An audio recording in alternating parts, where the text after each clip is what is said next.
I don't know if this thing's gonna work. It's not projecting you, it's recording, so you need to project. Skills I don't have anymore. You got it. I'm Hannah. I used to be part of a volunteer group with TLC called the Young Adult Action Council, and the three of us were part of the Scientific Literacy Committee. So just sort of to introduce myself, I'm currently a Master of Public Health student at Drexel University, and I have a BA in Biology and Psychology from McDaniel College. I've done a good chunk of research stuff. I'm a hematology research technician currently. I do have one paper published within the BFRB field as well. And I joined TLC in 2014 when I attended my first conference. I've had tricks since I was like 7.5. And then there's my first paper that was published in 2022 within the BFRB field. Yeah. So let's give that to Olivia. This is me. I'm Olivia. Very similar story. I'm a skin picker. Yep. That's gonna work better, I think. And in 2020 is when I got involved with TLC, and I was running the online support groups, and that went really well. So then I wanted to have my own, and I did that. I was living in Canada for undergrad, and now I'm back in Massachusetts, and I'm studying to be a doctor. Hi everyone, my name is Maya. I am primarily a skin picker, but I've got a little bit of everything. I found, let's see, maybe I'll go in order. Okay, I just graduated Harvard. I studied environmental engineering with a secondary in Spanish. I got involved with scientific research in high school, actually. I was working in marine science research, going through a lot of scientific literature. So this is not my first rodeo with this topic here. I'm currently on a gap year before starting a job in San Francisco next summer, so I'm a bit of a floater right now. But yeah, I'm excited to be moving there next year. And then just my history with TLC is I found TLC at the beginning of 2020, right at the beginning of the pandemic. And I kind of quickly started volunteering from there because I found the support groups really helpful, and then started to lead them while TLC was still hosting them online. And yeah, this is my first in-person conference because I found it when it was virtual, so I'm just really excited to be here. So today the real thing is just figuring out, like, it's kind of a make your own adventure. We're just gonna walk you through like what we would do to find like quality BFRB research, and then we'll go through some together and just talk about it. Let's start with this slide. So this is sort of our slide on how to find a paper because it can be hard to find a paper. If you just pop in like BFRB research into Google or trichotillomania research, or even just the keyword BFRB, you're going to find a lot of blogs. You may not find like a research study. If that's what you're looking for, it can be hard. One of the ways you can find it is through PubMed.gov. It's a biomedical research search engine. That's generally where I go for BFRB research to find it, because it will capture a good chunk of the research. There's a little bit that may get missed if it's not published in like a biomedical paper, biomedical journal. But everything on PubMed is peer-reviewed, and it has really great advanced search options. So you can put in multiple keywords, or you can have in their advanced search option, you can choose a word that you don't want included. But because it only has a biomedical and life science focus, sometimes some things can be left out. But the other option is Google Scholar. So the link for it is scholar.google.com, and that will give you, it's more interdisciplinary, it's got a broader search. But it can sometimes bring up things that may not have been peer-reviewed, and we'll talk about exactly what peer review is in a little bit. And you usually need more keywords to find exactly what you want, and sometimes things from like a blog will get in, so it's not quite as fail-proof in getting like a peer-reviewed journal, but it is a good option if you're trying to find, if you can't find something on PubMed, it's always good to check Google Scholar as well. I think Google Scholar is a really good starting point if you're just looking for general research because you're maybe beginning on your BFRB journey and you just want to learn more things in general. You can start with Google Scholar, read some headlines, like the titles of papers, and then kind of go from there. If you're starting with something specific and you want to know about a very specific topic, or you heard that some researcher here at the conference just published something in 2023 that you want to find out about, PubMed might be the best starting off point. And then the one other thing I want to mention is that if you are in school still, some high schools and probably most or all colleges usually have their own form of databases or online search directories for scientific works. So and you don't just have to be enrolled in school. If you are at all tied to academia, your institution likely has special access to a lot of these papers and might even have their own search functions that they might have extra support resources on. Got one thing to add to that. If you're at like a university or something and you're somewhat comfortable talking about BFRBs, even if you say it's for like a friend or something, librarians are a godsend. They can help you find, they know all of the magic tricks to find what you want if it's out there and exists. So highly recommend them. If you can't find something by yourself, they can almost always help you. One of the tricky things, though, have you ever been on a website and you're like, oh, this seems cool, and then they're asking $60 to read the whole text? So that is honestly just like a problem with the publishing industry. It's really messed up, and like the scientists don't even want that either. But often to get around that, you can just email the scientists and they'll be happy to send you their paper. That's worked for me every time, so. Because the scientists don't make money off of like what you pay to the journal to access that paper. It goes solely to the journal. The people who published it get nothing. Sorry, I'll just repeat that so it's in case it wasn't picked up. But like that $40 you pay to view the article, solely to the journal. The scientists don't see any of it. So it's not even like you're paying the scientists for their work. It's just like a money-making scheme for the journals. Also, I'm a big fan of if at first you don't succeed, try again. Because sometimes you might find a paper on some website or some journal and it's blocked and there is a paywall. But if you click on the DOI, which we'll talk about later, sometimes it will take you to a different journal that it might have originally been published in that is fully open access or that has a PDF available. So you can find the same article on different sites where you might have to pay for it in one place and not the other place. So if you look around a little bit, you might get lucky. And in terms of like how to know what to trust, peer review is obviously going to be the best. How it works to get published in any journal is they will kind of randomly select authors that have agreed to work for like peer reviewing the journal, and often it's going to be people in the field. So it's supposed to work as like a safety net. Like scientists, we hold each other accountable, make sure that the methods are sound. I will say things can be published on especially like the open science platforms now. There are things called like Open Science Framework, medRx, things like that. And I was just like, it's not required to be peer reviewed, but then it seems like it was published online in some sort of medical journal, and then like lawyers will use it in lawsuits and stuff, you know, like it's kind of crazy.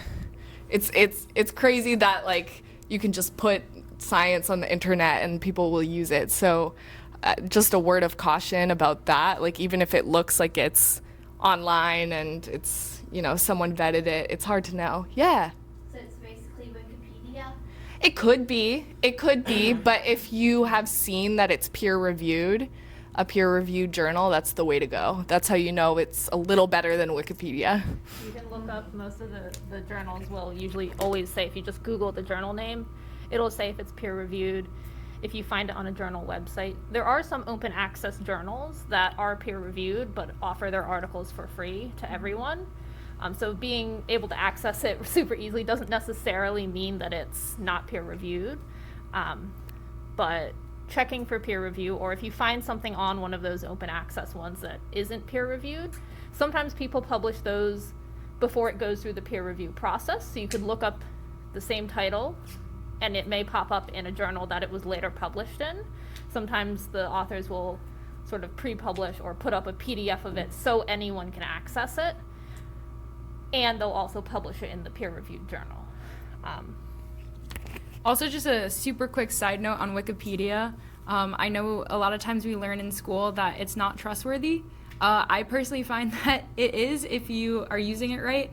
Most Wikipedia articles will have in-text citations, and it's hyperlinked, so you can just go directly to the source of the information. And if it's there and you're finding the primary source, that's usually pretty reputable. Then just a note on the journals, there's like so many. So if you really want to have an objective metric, they have this thing called impact factor. It also has to do with just like how much money the journal has. So I don't really think it's the best metric, but it does help if you're like, I'm sure you've heard like Nature, people make a big deal about that journal, and like the Canadian Journal for Mental Health, where all my stuff is published, people don't really care about that one, but it's still important, so. Yeah, I was going to mention impact factor, and while it is a way of measuring, it isn't necessarily be all end all. You'll see it like as you start looking at research papers, you'll see journals that reoccur and reoccur, things like the Journal of Psychiatric Research. I'm trying to think of some others off the top of my head, but you'll see those reoccurring, and that sort of can be a sign that like a lot of people in the field publish in that journal. Or you can look at like most of the like scientific groups, especially that were on that last panel, all of them have published research, so you could go see where they've published research, potentially to see, the journals that they like to publish and that they trust as sort of reputable, and where their resource list, where they've pulled things from as well. We can also, yeah. In addition to impact factor, another thing you can look at is H-index. So that's going to be related to the researcher themselves. That often is listed on their profile on Google Scholar, and I think also ResearchGate would say that. The higher someone's H-index is, that means the more research they've turned out, but also the more they've been cited. So it usually is higher impact work, which means that they're probably going to be at the forefront of the field. So if there are any names that you're seeing recurring and you just want to check that out, that's one thing you can look at. But we're awesome scientists, and our H factors are very low, Yeah. so don't. Yeah. Very true. Young scientists, it takes some time to build up your H index. So again, all of these factors are not like, oh, it's super low, then you must discard it. It's just things to think about in the context of the research and where you're looking for it. Also, please interrupt at any point if you guys have Yes. questions. Yeah, so we've basically touched on a lot of this, but the point we wanted to make was that depending on your goal, you should look for different kinds of studies. This stuff up at the top, like if you're trying to fundraise, people who are giving away money want to see like really rigorous science. That's kind of the gist of it. For anything else, I actually really favor like qualitative BuzzFeed sort of stuff. Like I think images, videos, so much of this is like an emotional experience rather than like statistics, and I think that actually moves people a lot more than like an abstract of a paper. So even though we're going to be talking about like peer-reviewed stuff today, I would encourage everyone to also read the blogs and look at the BuzzFeed articles, because they're not necessarily worse. It's just a totally different set of totally different framing. We've got this, I like this pyramid. I used it a lot in my undergrad stuff of it's a hierarchy of research and study designs. And just because something's listed higher or listed lower than something else doesn't mean it's a worse study. It's just there's certain conclusions you can draw from certain studies. So if you look at the second to the top one is trials, so that's like a randomized controlled trial where people are set into two different groups. One group gets a treatment or something, one group doesn't. And those are things you can draw causality from. You could say XYZ causes this, versus something like a cross-sectional or case control study, which you can get really important information out of. You can get things like prevalence and symptomology, different effects, but you can't necessarily 100% say that this thing was caused by this, unless you have tons and tons and tons of evidence on like case control and cross-sectional and cohort studies. If you build up tons of evidence, then yeah, if we look at something in my grad program, we've been talking a lot about smoking in public health.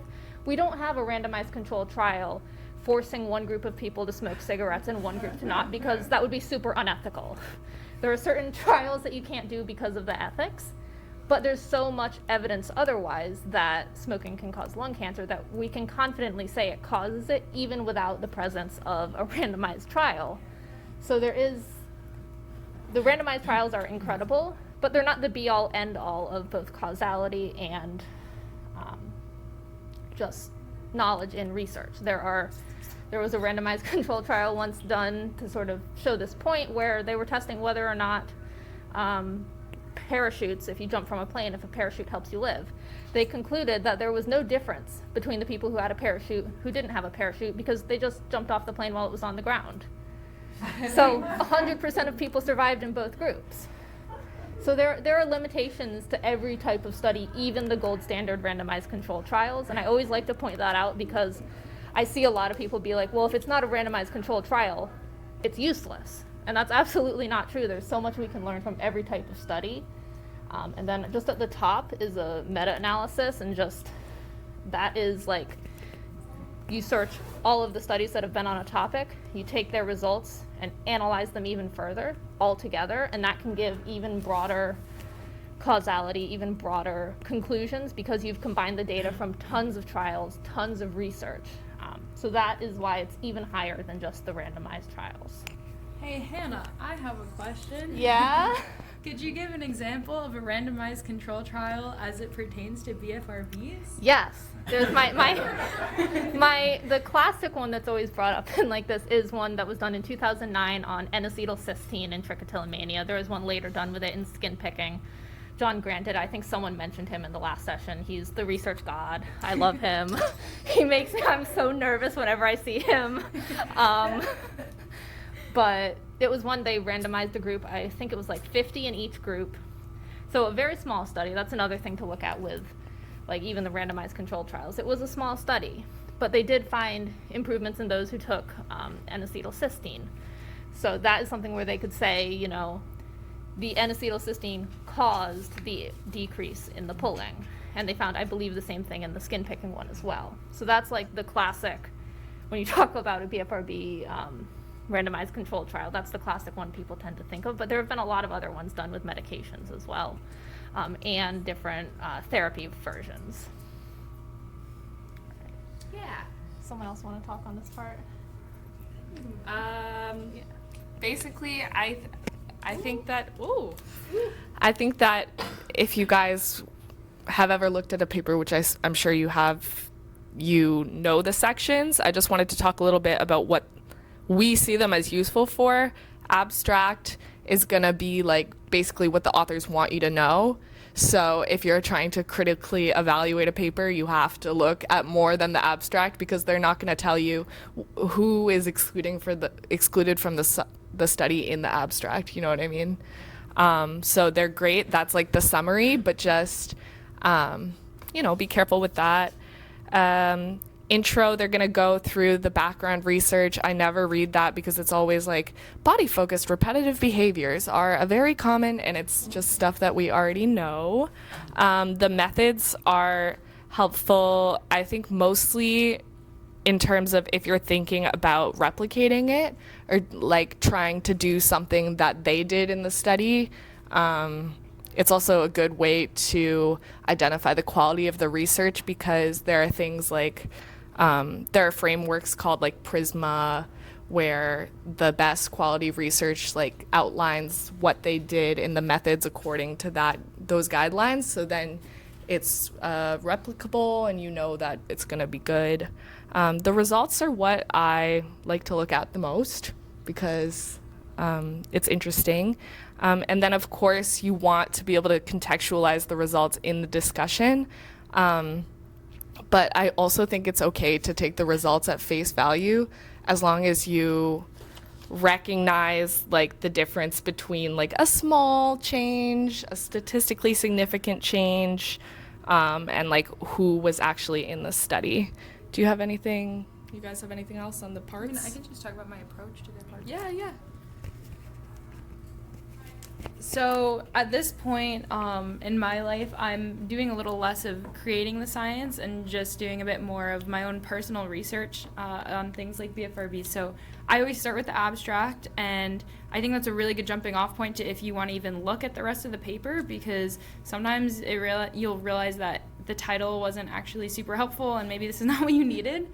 And it also usually has like a really quick 2-sentence summary of results, and then I might take something that I found in the abstract and skip to that later in the paper. So like Olivia, I'll usually skip the introduction unless I'm researching something else that I haven't really heard about before, in which case the introduction can actually be super duper helpful, because it's kind of like how a blog might give you all of the background information, except this is like really, really well researched and like really well agreed upon and pretty concise. So the introduction can be great if you're just coming to a topic for the first time. The methods, I think, are really helpful to see the N, to see how many people are in the study and kind of like how much you can really trust this. And you can also see like what the sample population was, and if you're looking for things that pertain to yourself, that can be like really helpful. If the sample size, or if the sample was using people who are totally different from yourself for whatever identity markers, like you might want to disregard this paper and find something else. Then yeah, the results, sometimes those can be really dense with a lot of numbers, and if you're just trying to look at something really quickly, or you saw, like I said, 2 sentences in the abstract, and then you go to the results section and you're like, actually I don't have time for this, then you might want to skip to the discussion where it actually contextualizes all of those numbers. But if you are really trying to go for the deep dive, I mean, the results, like they really do say it all. That's the point of the research. My thing just on the results is you can always Google if you're like, what's this statistical test, or what does this symbol stand for? Google it. I still do that sometimes because I'm like, there are like 5 different statistical tests that use the same abbreviation letter. And I'm like, well, which one are they talking about? And what does this one actually do? Because I'm confusing it with this other one. So that is always, there are great sources out there that'll be like, oh, this I-squared thing means XYZ. And this is what this number can mean. Be able to help with that too. What? ChatGPT would probably Yeah, be if you able use to. like AI things, oh yeah. And then the discussions, I also want to point out, the discussions section in nearly all papers has a section on like the limitations of the study, which is a good way if you don't read the full methods section to get sort of a view of what the authors think could be done better in a future study, what they weren't able to do in this study because of whatever reason, if there weren't enough people, if they had whatever issues there could have been. So that's a good way to like help point out things to help you think critically about this paper and papers in the future. Yeah, we already mentioned this basically, but oh my god. Oh my god. So sorry, everyone. But there are frameworks that you can use, like the weird one. I think it's a lot easier if you're researching for yourself, just to basically look at the population studied and see, is it similar to me? And because a lot of us are from North America, it probably will be somewhat similar, but a problem we have in the research is it's mostly white women. Yeah. And that, like, usually you could extrapolate the results, but as discussed earlier today, like sometimes the things they're not comparable, and especially with like hair stuff, nails, like the kind of hair you have, the culture surrounding your hair, it can like really impact your BFRB. So Just thinking about that. And then also, of course, this is a big pet peeve of mine, but often they'll be like, we're doing BFRB research, and then it's only hair pullers, for instance. And that's just not, that just doesn't apply to me. So just take a look at what kind of BFRB people actually have in this study. So we have a few papers that we want to go through just to like with all of you. So we've got a QR code that can help bring it up. So you can like scan that and we'll sort of guide you through the different sections and how we would interpret the results and how we would sort of, if we were to make, because we as a group used to make infographics that would summarize studies, what we would like to point out is like the most important results. So I'm also going to scan.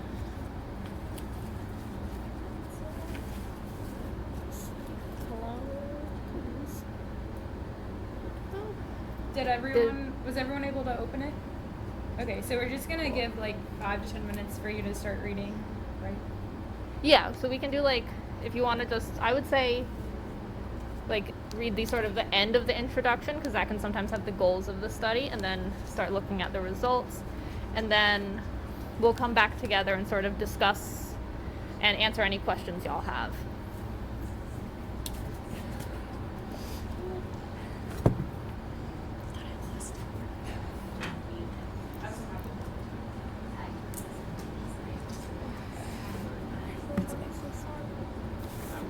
Cohort 1. Okay, it is the one I opened. Or cross-section.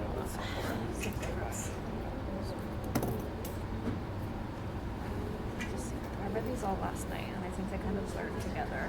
Yeah, no, same. Oh, this is the kilo.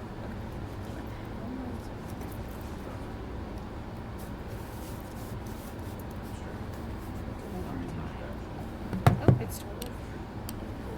Because we have until 1, right? Or do we have to? I think we're gonna end early. Okay.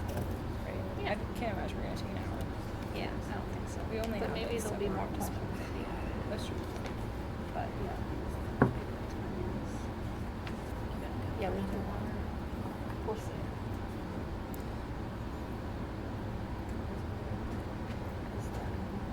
That is orange. Blue. Okay, sick. Tamaze is even more maze-ish than finding what blue is.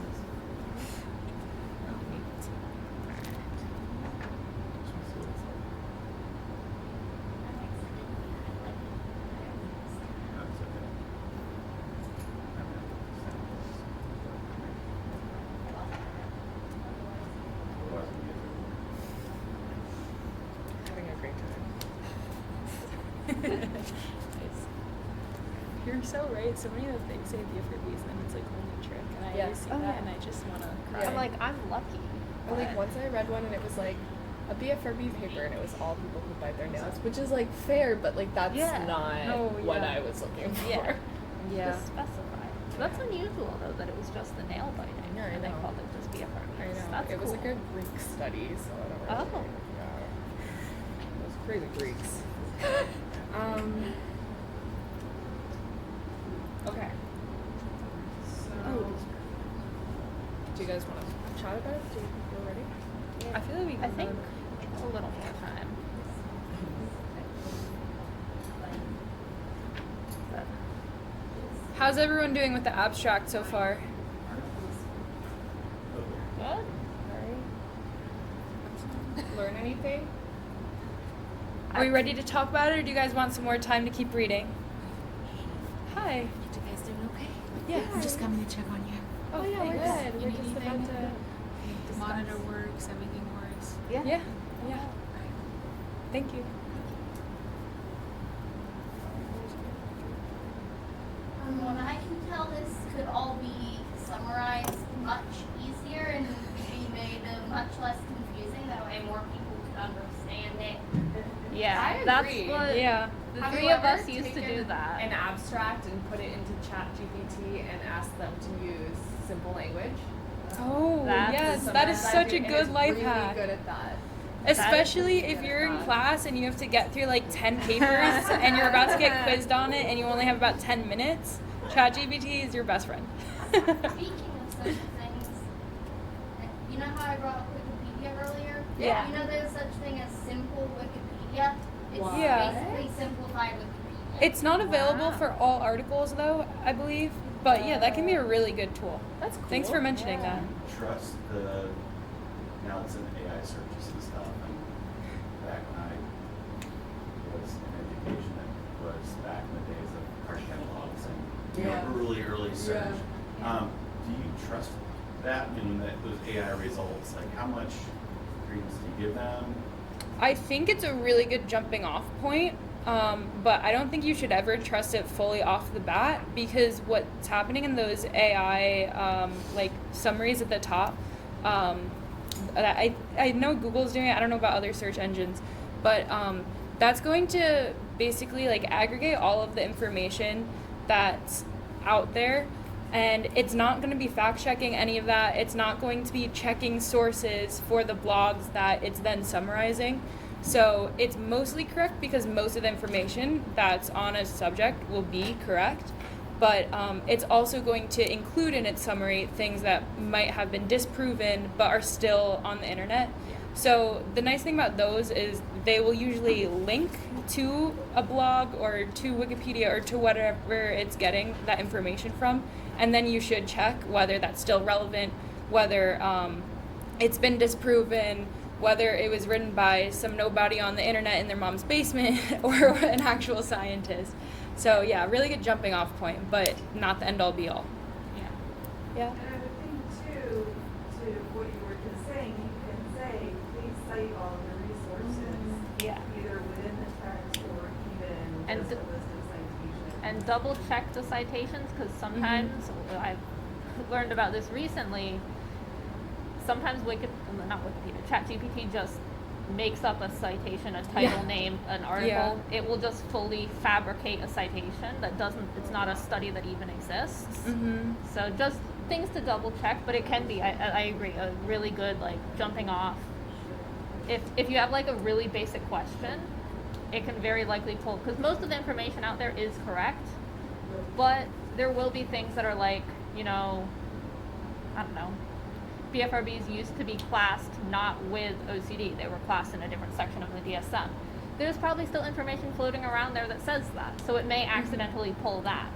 Yeah. But Also, if you're super pro AI, my dad has recently gotten very much into Bing Copilot. It's the search function for Bing, which is like, in my opinion, Bing itself is inferior to Google, but its AI features are a lot more useful, and you can ask it to cite its sources, and it will give you direct links that always do work. Whereas ChatGPT, like Hannah said, will sometimes learned some invent things about- papers. that was something I was surprised about. That was the first week of grad school. They were like, don't do this, or double check Yeah. it, because sometimes I had someone submit a paper and it had just a fabricated citation. Yeah. But that's good to Bing, know on the the other big hand, you one. can say, like, give me 10 citations about N-acetylcysteine with regards to hair pulling and skin picking, and it will give you 10, and they will all be real. So, Yeah. if you're interested. I don't personally use it that much. Yeah. I've used ChatGPT quite a bit. I'm a medical student, and it's been super helpful, but it does definitely make mistakes.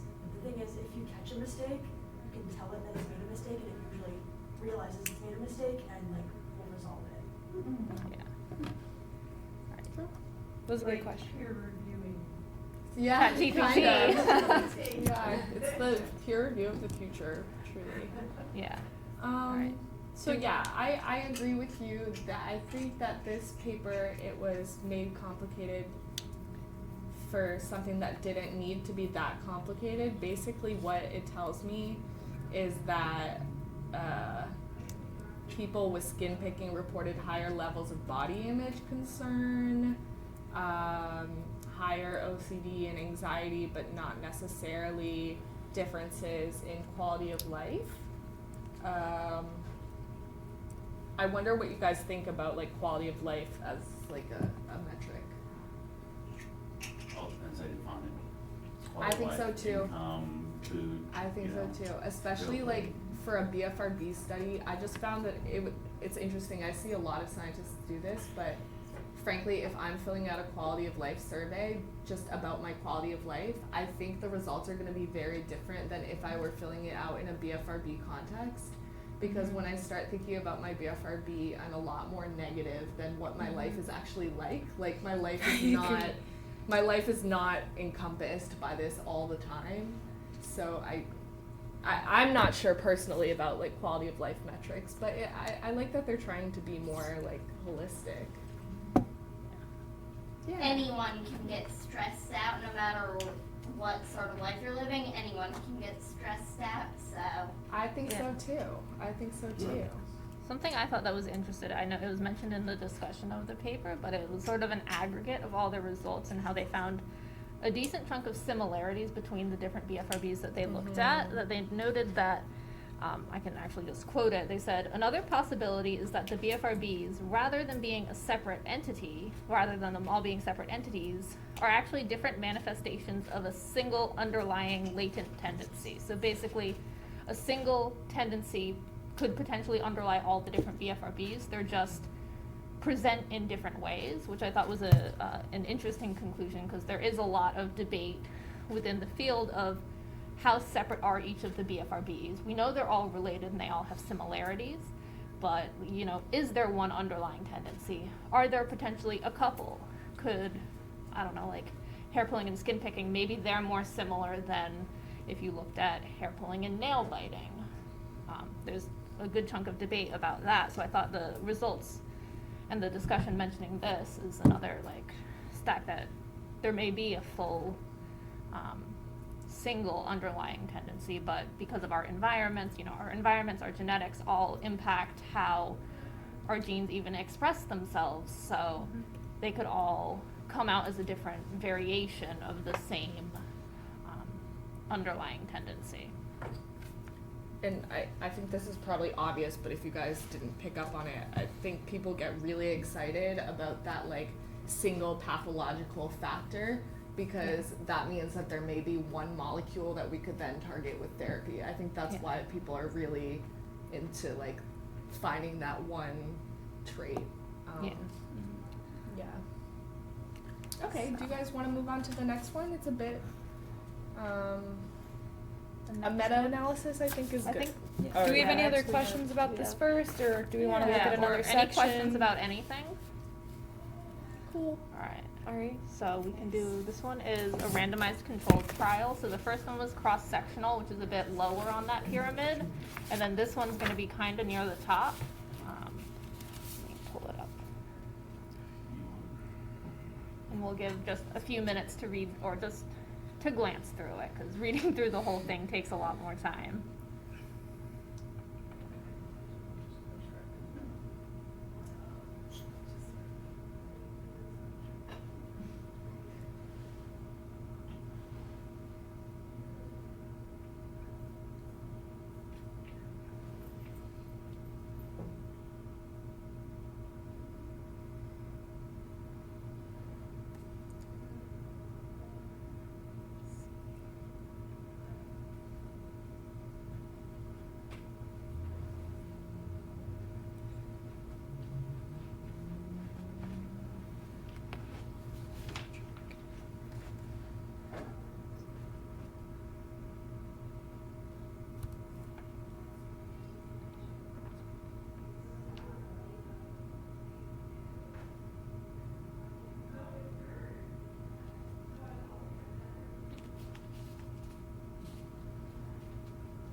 Lots of charts.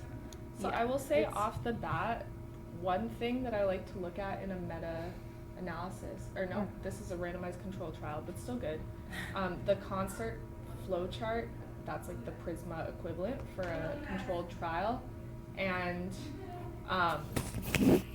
I immediately look at who answered the post-assessment, because if there are big differences in the the control group staying in the study and answering the questions versus the experimental groups, that's going to really mess up your analysis. So you guys can see on page 114, it's generally okay. 80% of the control group filled out the post-assessment survey versus like 60-70 of the other groups, so that's generally okay.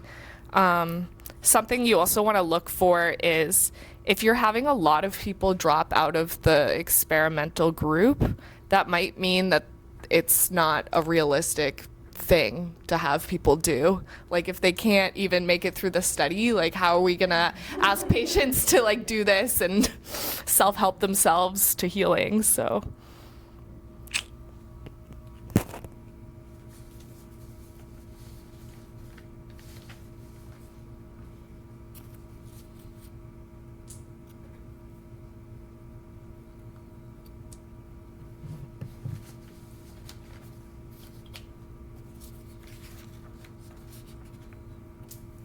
And another thing that's useful with reading charts, because there are a ton of them in this paper, is at the bottom of every chart, there should be just things telling you what each abbreviation is. So you can see underneath most of them, they'll say DC is decoupling, or GRS 9 is generic body focus repetitive behavior scale 9. So they'll, if you ever forget what a one of the acronyms is, they're always going to define them at the bottom. And that should be any chart, any table, anything in a paper. They'll usually, if there's an acronym, let you know. Sometimes they'll even do a quick little summary of what the chart or table is. And that's super fun to read because it basically summarizes it for you.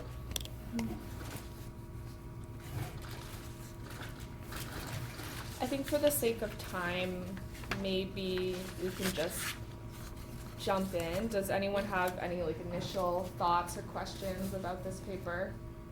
I have some thoughts, but. What is a good number of participants? I know participant number is a very important thing to keep in mind. Like if you had 5 people participating, like you could have great like results, but it's 5 people. So what are you looking for in a study that shows like, okay, this is a solid amount of people to start equating this to a larger population? That comes down to statistical power, and there are. Okay, so the question for the recording was, what's a good number of participants? Because obviously we know you're going to get more rigorous results if you have a large number of participants, but that comes with its own challenges. It's expensive. It's hard to recruit people. I think for me, a 5-person study is still amazing. I think any activity that gets people talking about their BFRB and like approaching it from a place that's maybe more curiosity and not shame is inherently good. But I think I would just be careful if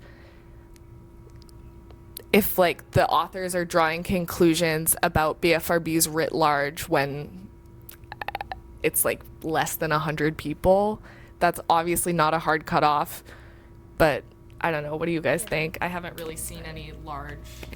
Yeah, there are larger studies coming out in the BFRB field. I know the Precision Medicine Initiative, they are really trying to recruit a lot of people. And you'll see, I believe it was the last study, they used online surveys, and that's a way that you can get a decent number of participants because it's very accessible. You'll also see a lot of studies done at universities, particularly in like the psychology department, because again, there's a lot of people that will fill them out. But then there are, of course, because the people filling them out will have their own characteristics and may be part of like a subpopulation. So if the study is just including people from a university, there are certain conclusions that you may not be able to draw to the general population, but it can still be useful. But like Olivia was saying, a 5-person study can be a really good jumping off point for future research. Sometimes you need a small little study that shows something just to get funding to do a further study. Sometimes if you can get a decent result with 5 people, you might be able to get a little bit of money to be able to recruit more people and do more. So It's also, again, with the limitations section, always good to look at that, because researchers will usually say, you know, we didn't have enough participants to be able to make this conclusion, or we would need more. Or the statistical power, which is a very fancy calculation I don't know how to do. We usually have someone else do it for us, but that is a calculation that can tell you whether or not the conclusion you're drawing, or the conclusions you can draw, based on how many people you have in the study, how many in each subgroup. I believe it was one of these papers, I think it may have been this one, where it said, you know, we couldn't analyze this aspect because we didn't have enough participants. I think it was we couldn't analyze sex differences because we didn't have enough male participants. Mm-hmm. It's very common in BFRB. Yeah, that is, you'll see that all over the place with the BFRB research. And it's always good when a researcher says that, because I love seeing that, because it shows that they're not trying to do too much, that they know what the limitation is and they're not trying to go above that. They know the limit, they know what their study is capable of and what can be done better in the future. Can I add right there? So in general, the bigger the N, the better. So the more participants there are, the more you can kind of trust a study. With that being said, there is no magic number. The fact that this is a couple hundred is great, because I've seen plenty of things that are in the like 20 to 40 range, which again is still good, but not going to be as good, because one of the things that we find is that with fewer participants, there's greater variance with your results, or greater standard deviations, which basically make it harder to definitively say any one thing and draw a specific conclusion, because obviously, like, as we all know, there are so many individual differences with BFRBs, and in a small sample size, those differences are going to stick out more. With that being said, I think it also matters the type of paper that you're looking at. I would always take a meta-analysis over something else, because a meta-analysis, by its nature, since it's looking at multiple different studies, is going to have a much, much higher N. So even if they're not addressing the study participants directly through the meta-analysis, they sort of are in a way, because it's just like one step removed, but now they're looking at a lot more people. And then on the other hand, you have case studies that might only look at one person, but they're going to look at that one person on a much, much deeper level, and they can get some really good insights from that. So it kind of just depends on what type of study you're looking at as well. I just had one thing to add on that. The case studies can be really useful for making a future, like, cross-sectional or cohort or even randomized control trial, because it can point out, you know, a case study, if you've ever looked at one, is literally like a detailed medical history specifically to like a BFRB. So it will detail so much about the patient, and that can be useful for finding, oh, if you see a couple case studies that mention a similar thing, that can be a jumping off point for designing a study. And then I love a meta-analysis too, because some of these smaller studies can be really useful when you analyze them together in a meta-analysis. So if you look up, like, if you wanted to look up, does, I don't know, cognitive behavioral therapy work for BFRBs, I'm pretty certain there's a meta-analysis on that, and that can be also a really easy way to get the results of a ton of studies in one go, instead of reading all 20 or 30 studies that are on it.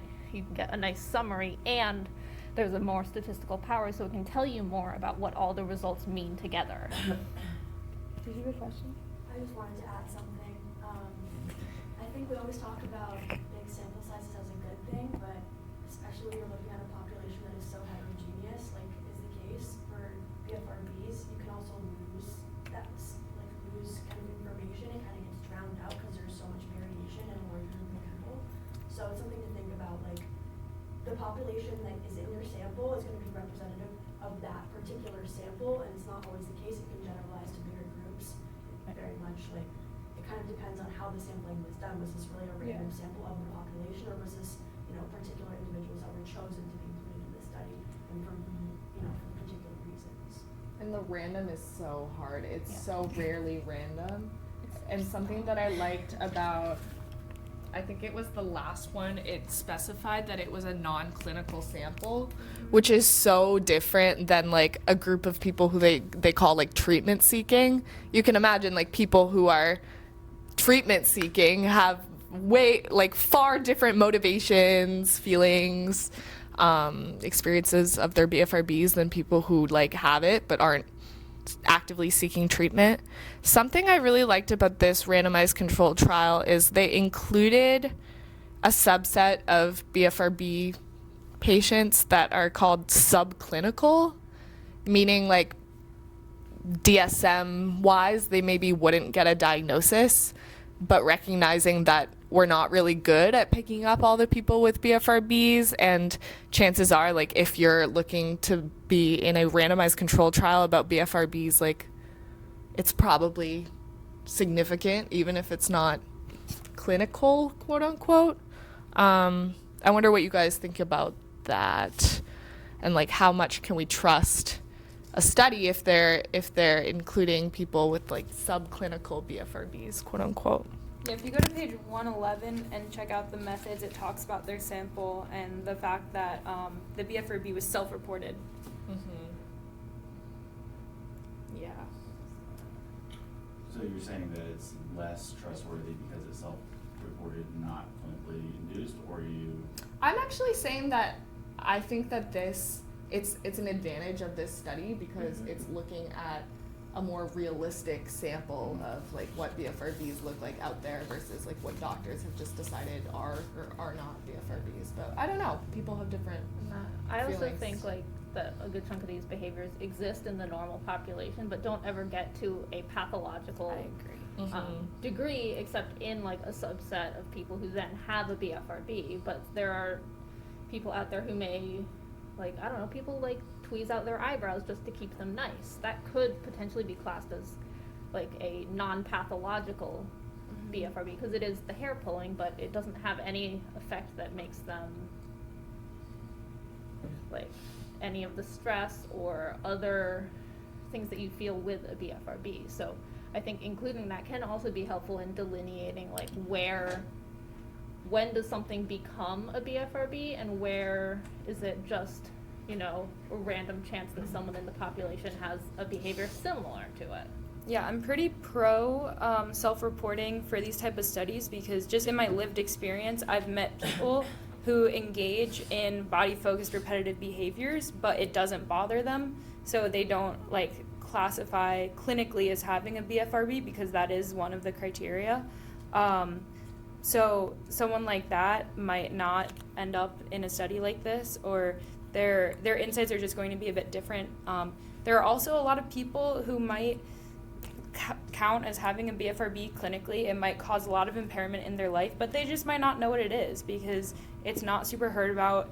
Excoriation disorder wasn't added to the DSM-5 until 2013. A lot of therapists still don't know about it. So if someone's taking a survey and it says, this is what a BFRB is, they might be like, oh yeah, actually this pertains to me, and then they can be used in this study. Whereas if they're just some stranger on the street and someone asks, do you have a BFRB, and they've never heard of it, they might have said no to begin with. Never diagnosed. Yeah. Yeah, exactly. But it's like, what does diagnosis even mean, you know? Because Yeah. the receiver, the customer. Yeah. Yeah. Here, I just want this to go away. And I Yeah. haven't done research or anything else. Right. Yeah. Exactly. Sometimes the name is nice, but it's the information about it is far more important than just the name itself and knowing that's that what it is. That's what it is. Yeah. So to me, Yeah. when I saw that, when they were including subclinical samples, I was like, okay, that's good. They're thinking about it I very much in a agree. broader sense, and they're actually trying to get to the truth of what this is, and not just like come up with some stats for the science of it all. Yeah. And I guess that might point to sort of what we're doing here, which is like awareness and right support. So if they're seeing subclinical across a lot of studies, that might indicate there's kind of some work to be done. Totally. And I truly believe that all research should also be intervention in the sense that it should be fun and helpful for the participants, and that's why I really, really love qualitative and community-based research, because I think it's such a missed opportunity to like put all this effort into giving someone a survey and just taking information for them without Yeah. giving them anything. So I think all of these studies like offered the participants something that was a bit more than just them giving us info, and I completely agree. I think that just the study alone helps with the awareness. Yeah. So yeah. Want to move on because we've got one more study to look at. We might finish up a little early, but we could do other like Q&As about research in general, not even just how to read it, about what we've read an exorbitant amount of BFRB research. So we have kind of a little repository between the three of us. Yeah. So this is the one that I think we're all gonna like this. Oh, Oh yeah, sure. so sorry. Also, if you guys want to go back to any of these and read further, or like look at other sections of the paper, we're happy to do that too. Yeah, and these, I think, because I'll see if there's a way for us to send out the slides to you all. Oh yeah. Because these QR links will, I think, still work, and the papers will be there, and they're on a Google Doc, so you don't have to worry about fighting with the journaling gods to get access. Oh, and we should probably put our emails in the slides. Oh yeah, we'll put our emails, because like I'm happy Yeah. to talk to anyone about research any time of day. That is true. That is my mother. That is my mother.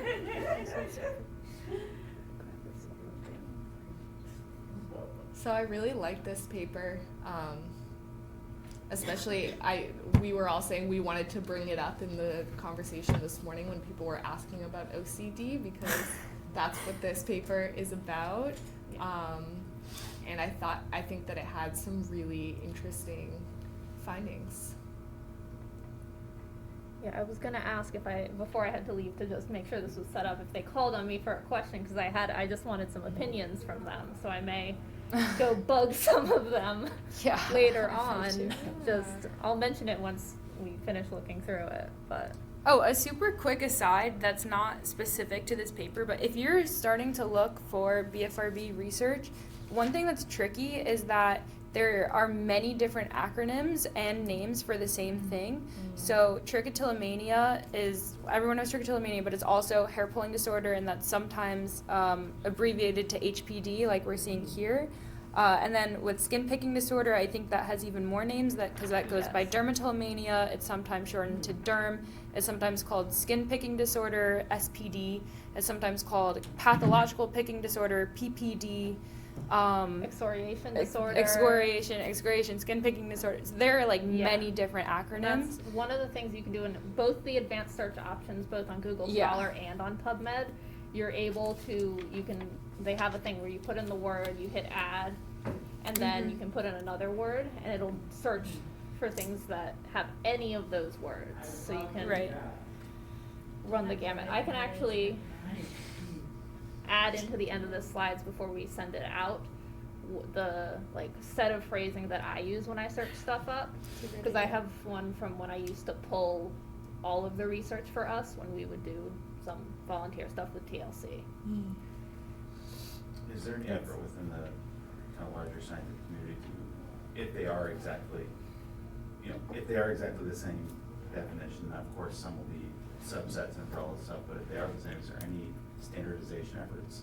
I think trichotillomania has historically had a lot more research, and that's kind of settled. It's usually trichotillomania abbreviated as TTM. Skin picking disorder is a much newer disorder as far as clinicians view it. So again, I've seen PPD and SBD from older papers, but the actual name in the DSM-5 is excoriation parentheses skin picking disorder, or just excoriation disorder. So newer papers are probably going to be using that, and then they'll probably still have skin picking disorder as a phrase, which search engines can find, but hopefully they're not going to be calling it by that, because that isn't the official name. I'm assuming, and what I've seen in the more recent research is it's generally just going by excoriation disorder as the main, and hopefully as more time goes on, that will be the main phrase used for it. It's just somehow acquired a lot more names than trichotillomania ever got. No one really. Yeah. Yeah.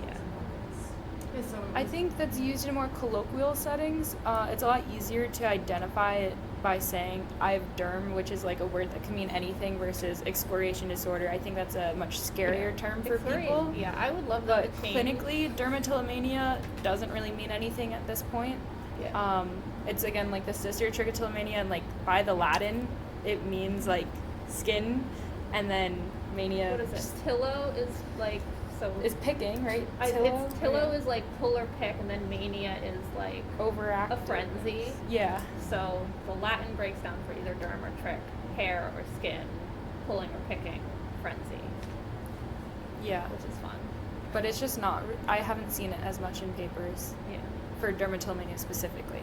As a community member, and I'm not as involved in the research as they are by any means, but I have heard pushback on the ones that use mania in the word because it has negative social connotations, and I have had pushback on excoriation because, as Maya said, it is a bit scary sounding. It's It's so intimidating. interesting word. And so social context is kind of played into this continuating multiple names for the same thing, which is why I think like if you go to TLC's website, most of it is just going by the hair pulling, skin picking, and not as much relying on the scientific terms for the social context. But if you're going for research, it's definitely important to include those scientific terms, even though socially they're not the ones that everyone's using. That makes sense. Also, just based on my experience, I think that saying you've derm, it's kind of an umbrella term at this point, because like technically I also have onychotillomania, which means nail picking, and onychophagia would be nail biting. And you're not really going to be saying that all the time, right? Like, I bet some of you haven't ever even heard of that word, but like, I'm a picker, so I might just identify as being a picker, and like, it's encompassed when I say that. So I will say the one reason to differentiate them is if we're thinking like if there is maybe one molecule in our brains that drives people to want to swallow their hair instead of just pull it out, like that would be really interesting to know. Yeah. So that's why I'm not like, that's why like let's abolish all the words, because it's at least in the descriptive. scientific context it's useful, but in the general like your social context, even here at the conference, a simple abbreviation I think works well, especially to be more inclusive to people who aren't necessarily obsessed with science in the way that we are. Yeah. It's like how there are all sorts of different types of insects, and they all have their own scientific names, but you can generally classify them as insects or bugs or like totally a group of insects like beetles. Yeah. Whatever. Exactly. And really, we're just kind of a different group of insects. Yeah. I guess what we're just saying an is it's insect very lover. context dependent. Like if you're talking to friends about it versus other people with BFRBs versus you're writing a paper or trying to sign up to be a study participant. Like it really just depends on context. So anyways, this Sorry. I like it because they break down what we were talking about earlier. It's the OCRD, obsessive compulsive and related disorders, and they said, okay, it's not a spectrum, there's different disorders that are related. So on the compulsive side, they have OCD, BDD, body dysmorphic disorder, and then hoarding disorder. And then on the grooming side, there's the skin picking, hair pulling side of things. And they did a meta-analysis. They accumulated like a good amount of data, and they saw that grooming disorders, as opposed to the compulsive ones, have less negative emotionality. And they had to use emotionality because not every study was looking at the same thing, so they kind of had to come up with a general term. But I find this so interesting because SSRIs are generally the med that they treat depression with, like negative emotionality, depression and anxiety. they've been working for people with the more compulsive side, and they haven't been working generally for skin picking and hair pulling.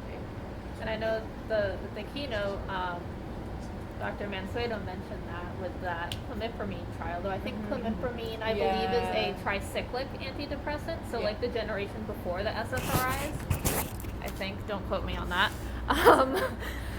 But that shows another, like, it relates directly to this paper, that they may, while they may be related, there's certainly different mechanisms in the brain on how they work and whether or not a certain medication or even a certain therapy may work. Commonly for OCD, you use exposure response prevention therapy. And that, I believe he mentioned just that they had tried some OCD therapy, so probably the ERP, and that necessarily wasn't successful, but the thing of like habit reversal, sort of in a way, but To me, it gets back to the fact that there are positive aspects of this disorder for the person who is engaging in the behavior, and so treatment has to replace that positive aspect. Yeah. It can't just be taking it away like it is with OCD treatment. Yeah, because even in OCD, there is usually a brief period of, like, when you do a compulsion, a brief period of either happiness, but it's very immediately followed by shame, disgust, hatred for actually having done the compulsion, especially if you were trying not to. And that's not generally always seen with BFRBs, because there's usually the pleasurable aspect of it is generally more, is not necessarily related to the behavior. The shame that we feel is generally related to the result rather than the effect and the feeling of the behavior itself. Yeah. But it's also, it's like we have our emotions and then we have our nervous system. And if I had to come up with an explanation for all this, I would probably say that BFRBs help calm the nervous system and don't necessarily reach the emotions, which are more like further out on the pathway, you know what I'm saying? Like sometimes they do, but I think even if we are feeling bad, I think that BFRBs are soothing the nervous system in a way so that even if like you hate to do your behavior, to treat it, we need to figure out another way to soothe the nervous system. Yeah. I think that BFRBs are very similar to addiction, and I've heard that from many, many people. Again, it's not maybe that way for everyone, but a vast majority of people I've talked to compare their BFRBs to addiction, and that has its own like neural pathways and everything, and I think the research is really only starting to turn the corner around that, but there is some newer research that's looking at addiction-related medicine applied in the BFRB context, so I'm hoping to see more of that in the upcoming years. Naltrexone? Yes. There have been studies on that. Yep. Yeah. From Nancy. Yeah. I don't think she's here, but I was also going to say on that the classifications of the DSM are not perfect. There's a lot of discussion, even just in the psychiatric and psychological community as a whole, on how exactly we should classify these disorders and just overall any mental health disorder, because there are so many similarities between all sorts of disorders. Like there are OCD used to be classed as an anxiety disorder because there are significant similarities. There are also similarities between OCD and OCD related disorders that are similar to addiction, because BFRBs used to sometimes be thrown in with addiction. And then there are similarities between like bipolar disorder with both anxiety and depression. That there's the classifications you find in the DSM aren't a be-all, end-all, and there's a lot of discussion on how these things play together, because we see, I think it was this study that mentioned that, it was one of the others of these that mentioned that anxiety and depression are related to BFRBs, but they're also related to nearly every other mental health disorder. So is it a function of being something specific to BFRBs, or is that a function or an underlying function of almost every mental health disorder? And I think it's always good when you see a result or see something like that to think about which way is the cause going. Is, a BFRB causing this, or is the other thing causing the BFRB, or is a separate third thing causing both? Or are I they all feel just like- correlated? Yeah, and they may not, there may be, that's the thing, if they're all correlated, there's something way out in left field that could be doing. I feel like my anxiety caused my BFRB and my BFRB caused my depression. There we go. And But it's that's probably, just for me. yeah, it's probably different for all of us as well. And I think at the beginning of this paper, and this is what I was gonna, if I had time in the last session to ask a question, is this paper mentions a different way of organizing disorders it says a three major higher order dimensions. So one that is an internalizing spectrum, so really emotional disorders. This is like the first sentence of it. And then an externalizing spectrum, which would be like substance use and behavioral problems, and then a thought disorder spectrum for things like psychosis, and finding ways to classify in sort of broader categories. And they were doing some discussion that based on their results with there being less negative emotionality with the BFRBs, that maybe the BFRBs fit better in the externalizing spectrum, or potentially in between the externalizing and the thought disorder, because there are thought patterns that occur with BFRBs in a chunk of people. So that's something I found cool. I just wanted to get their opinions on what they thought of like how we classify BFRBs in the DSM, if they have any fun gossip on their opinions. I have an anecdote. Anecdote? Sure. I was seeking treatment for just some mental health issues, and my psychiatrist tried to prescribe me with an anti-anxiety medication. And I don't have generalized anxiety disorder. I feel very grateful for that. But she was insistent that I needed anti-anxiety meds. Me too. And I was like, I really don't think I have anxiety. And she said, but you have an anxiety disorder. And that's when I learned that BFRBs are nestled under OCRDs, which are nestled under OCD, which is nestled under anxiety disorders in general. It's technically, she's running on some old information. So yeah, sorry. Yeah, sorry. My doctor was running on some old information But yeah. that nestled all of this all the way at the top under anxiety disorders, and I had to be like, no, this is not applicable. Like, please look for a different method here. So yeah, it's tough sometimes when the patient knows more than the therapist. Yeah. But also, like, in, like, your interpersonal relationships, I think that this, I'm going to send it to my dad after this paper, because I think people without BFRBs who have loved ones with BFRBs, like, my dad gets very worried about me when he sees that I have been picking more, because to him that means that I'm more anxious, and that's just not the case. Yeah, and of course that's a natural reaction, but yeah, I like that they've laid this out so that I can convince him it's not just me. I can jump on the other side. Anxiety does affect my BFRB. So we Yeah. are all different, because I do actually have generalized anxiety disorder too. So, and OCD. We're a fun trifecta. Yeah, it's a good time. But it's another aspect of like what we've heard a lot today, of that we're all different individuals, and all of our BFRBs present differently and have different, like, what may have triggered them to start. It may not be necessarily the cause, but what triggered the first instance. And not everyone may be able to point that out either. They may be like, I don't know, it just started happening. Some people can pick out a very specific instance. Yeah, my point was just that our categorization system is and has been flawed in the past. So if that's the only thing you're going by, then you're going to bottleneck someone. Like, you might not necessarily do this, but you could end up bottlenecking someone into something that they're not. And I think the classification will always be flawed, because we know so little about the brain. Mm-hmm. The brain is a fascinating organ, but it is still, even with as much as we know, I don't think we know even half of how the brain works and how it functions. So I think that, classifications are a good jumping off point, but they're going to change, as they have many times. Yeah. With as we research, we change. And that's one of the great things about research, is we can have an assumption, we do research on it, we find the opposite, and we change our minds, we change how we view things. And that's a really important and normal part of science, is seeing the new data and being like, okay, we were wrong. or this is a little different than what we expected, so this is how we're going to move forward with this new information. It's not like, oh no, I'm wrong, I've got to go hide myself and stop doing research and just live in the basement forever because I'm a failure.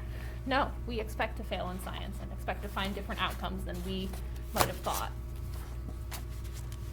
So were you saying then in classifications aside, right, the human component is, well, near and dear to my heart, but research is important. So BFRBs have their own now in the DSM? So I was saying so it's the obsessive compulsive and related disorders is its very own chapter. And that includes OCD, body dysmorphic disorder, hoarding disorder, trichotillomania, and excoriation disorder. And then anxiety is a whole separate section. What it was in the DSM-4, which was released in like the 90s or something, that had OCD and some other OCD things under anxiety. It was like a subset of anxiety, and then they decided, I think this might be a little too different from anxiety, and they plopped it in its very own chapter all by itself. But I think there are a lot of people who still view it as like, it has its own chapter, but I think it's still technically under anxiety, which is I think probably where your doctor got that idea that like, at the hierarchical, maybe it's still under anxiety, but that's not at least how it's classified currently. There's a lot of disagreement about in the field, like people don't. Yeah. Yeah.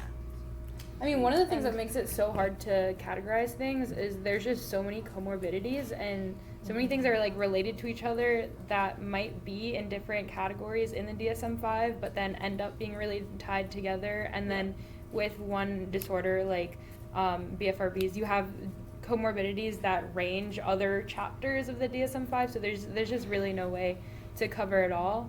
But it's good to have categories because then we're able to do research on just hair pulling or just skin picking or just nail biting. So like it's still good and still a very useful tool.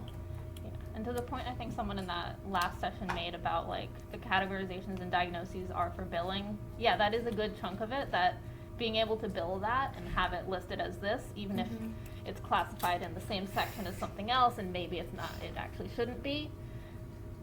There is a good chunk of I disagree because I feel like I would never have had the courage to reach out to the TLC organization if I didn't have like a standardized word to describe my experience. Oh no, I'm not saying that we shouldn't have the classifications. I'm just saying the way that we organize them into sections and having to add that in for like therapy, because that's unfortunately you have, the therapist has to bill a diagnosis code to get the insurance to cover it. So some of it is that, but like no, I think having a name is incredibly useful and can be, because that's how you know, like if it has a name, other people must have it. Right. And My first time trying to get therapy for my skin picking, my therapist properly diagnosed me, said what I had. I was like, cool, I agree. But then we checked my insurance, and my insurance didn't cover treatment for BFRBs. So she wrote me up as adjustment disorder because they did cover that. And it's related, and there was enough symptom overlap for her to like legally and ethically consider it that way. So like sometimes you really do have to get around just for insurance purposes, which can be pretty frustrating, but it's the way that our world works. That's a really good hack though, because adjustment disorder could be really anything. Yeah, exactly. That's why she did it. Yeah. We just, my daughter just had a wig in the spring, I think, and our insurance did cover it as trichotillomania, which they said in the past. Yeah. This was in Boston, and this woman does wigs for anyone with hair loss, and she said normally they don't cover all of it, they get us the full amount, which was wow. amazing. That's great. That's great.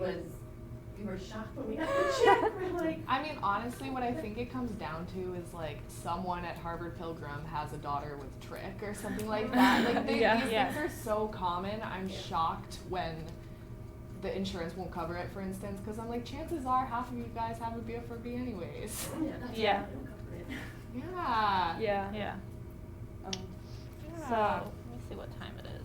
Well, thanks for. Yeah, does anyone have any fun. final questions? Yeah, final questions about Thank you anything? for sticking it out with us. I hope you continue to read the rest of the articles. They're really interesting. Yeah, thank you for coming. We thought we might get overrun like people would go to a different session instead of ours because there's another research one happening now, but I don't know why they did that. they thought we were cool enough for that. And we will do our best to get you all these slides, or I assume it'll be posted up on the TLC website, but I'll double check that. I think so, because they were videoing it. So. Very good job, ladies. Thank you very much. Yes. Oh my God, my dog. So the question is not a academic that Okay. looks at this because I'm trying to find out, just get the answer and Yeah. keep going, and as science keeps moving quickly, Yeah, best yeah. way is just through TLC. Is that the best place where this gets kept up, or how do you keep up with changes? Because I mean, you're still dealing Yeah. with, you know, SSRIs being, I know, Yeah. right? you know, I mean, I love yeah. psychiatrists, but just throwing drugs at stuff. with Yeah, trying to yeah. recover is It's really hard to obnoxious. find one that also does like therapy, because there are some, like mine does therapy and medication. Okay.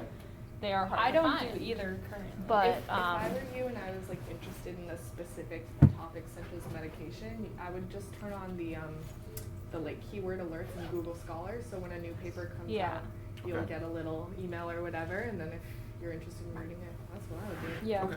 Yeah. For me, like, my BFRB is not my life, and every 2 years, I'll just go on Google Scholar and look for the new stuff and be like, oh, It does change cool. fast though, It right? does. Yeah. Yeah, I there's didn't been a really- lot more research coming out in the past few years, so like things change, and I just like give it time to change and then go back to look into things again. That's just my personal take. So it becomes a lot more real when you have a child. Yeah. Yeah, Yeah. I'm sure. So- I can So, imagine. yeah. Yeah. TLC is great with general stuff. They're not going to be the first to announce Like Gotcha. new research. research. Okay. Yeah. So you're definitely, if you want to be proactive, is to set up the Google alerts. Mhm. to Yeah, and stay we, on I top mean, of I, it. I'm considering asking and seeing if TLC's sort of bringing back, we used to be on You can a show it. panel together where we would take research, every year we would publish a little zine that had easy to read summaries and an infographic of a lot of new important studies that had Yeah. come out in the past year, so I'm hoping potentially there's a way to start that up again, That'd be because fantastic. it was great for everyone. Yeah.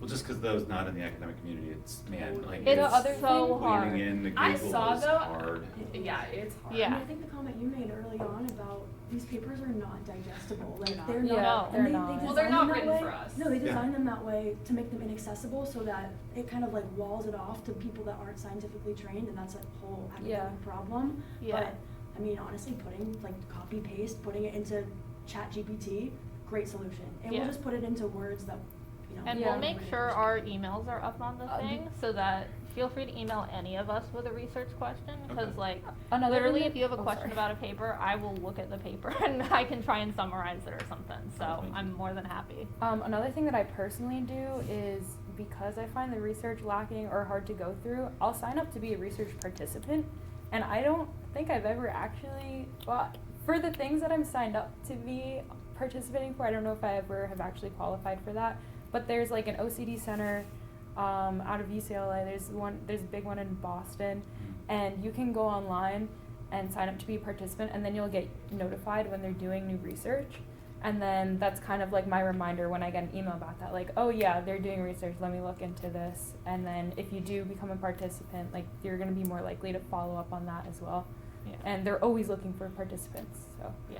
I always look at those, and just be like, yeah, I'm not gonna have time for that. Like, Yeah. oh man, Well, no, a it's lot so of much stuff them, going on. nowadays, like, it can just be a 15-minute online survey. I mean, And there they was one that I usually tried to pay. convince my mom to do, where I was like, can you send in a spit sample with me? And she was like, no. Yes, I did spit sample. I hope wanted there- to do it. I tried so hard Yeah. to convince my There mom. was, I don't. But- Yeah, but there's, I mean, that's that whole thing. With Yeah, no, DNA, exactly, it's but- so Yeah. scary and Yeah, that's exactly what she said. But there Yeah. are also just like online forms and things. Okay. So Yeah, and I hopefully know. they pay if it's There in may person. be. I can't wait until 23andMe has the like BFRB marker. Ah, That'd be so literally. cool.